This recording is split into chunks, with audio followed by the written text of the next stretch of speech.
ना देखु अत्यंत दुर्भाग्यजनक घटनाटे घटला एवं जो थे कि आज सकाळे जेहेतु पहड़ जिते खोलिला महाप्रभुंकर काली राति पहड़ पड़ा पर्यंत नीतिकांति ठीक समय थिला कहीं अधिकांश समय रे महाप्रभुंकर नीतिकांति डेरी हवा कारण राति महाप्रभु अनिद्रा होते काली किंतु 12टा सुधा समस्त नीतिकांति सारिकी पहड़ भी पड़ा एवं सकाळे पहड़ खोला हला बेलू दर्शन करने को भक्त मानक भितरे जो थिला उत्कंठा से दृष्टि अनेक लोक सेठी तले पारिकी बसी थिले एवं पछपटू जितेबाला भक्त माने माड़ी आसिले पछपटू दर्शन करने पाखरु टिके सेतेबेले सेमानकु झुंटीचंती सेमानु सेठी पड़ीचंती पड़िबा परे से भलिया भाबरे टिके असुविधा होईची जो जहा फल कि दुर्भाग्यजनक भाबरे 3 जनकर से देहांत होईची बाकी आउ जो माने आहत होईचंती सेमानकर आहत सामान्य अच्छी से सुस्थता भितर अच्छी जो 6-7 जन एवं डाक्तरखाना भी चिकित्सित होती आमे से बाबद सकाळे माननीय मुख्यमंत्री को अवगत कराइबा परे माननीय मुख्यमंत्री भी विभिन्न स्तरर आलोचना विभिन्न कौन निष्पत्ति नियाजिबो से बाबद कर सारी एवं खूब शीघ्र गोटे कथा तो माननीय मुख्यमंत्री भी तांकर सोशल मीडिया जरिया जनईचंती जे ये जो घटनाटी घटी से जो माने भी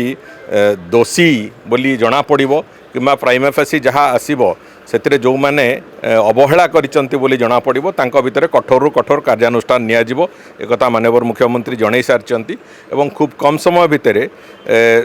परवर्ती पदक्षेप कौन हम सरकारंकर से बाबद भी माननीय मुख्यमंत्री स्पष्टता तार देबे एवं से बाबद निष्पत्ति प्रायत सरीची एवं चूड़ांत निष्पत्ति माननीय मुख्यमंत्री ही जनइबे नहीं देख जितेबले घटना घटी से बाबद तुरंत आमे डीजी पुलिस को कहवा पर डीजी पुलिस भी जाइकी से बाबद जहाँ तर्जमा से कर सारी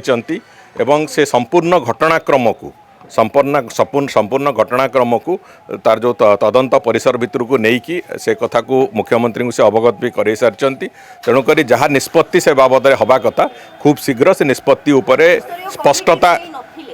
मंत्री स्तरीय कमिटर कहीं थांती नहीं से काम होची पुलिस प्रशासन से बाबद पुलिस प्रशासन जहाँ करवा कथा से माने कहते करिचु बोली किंतु अवहेला होईची बोली से कथा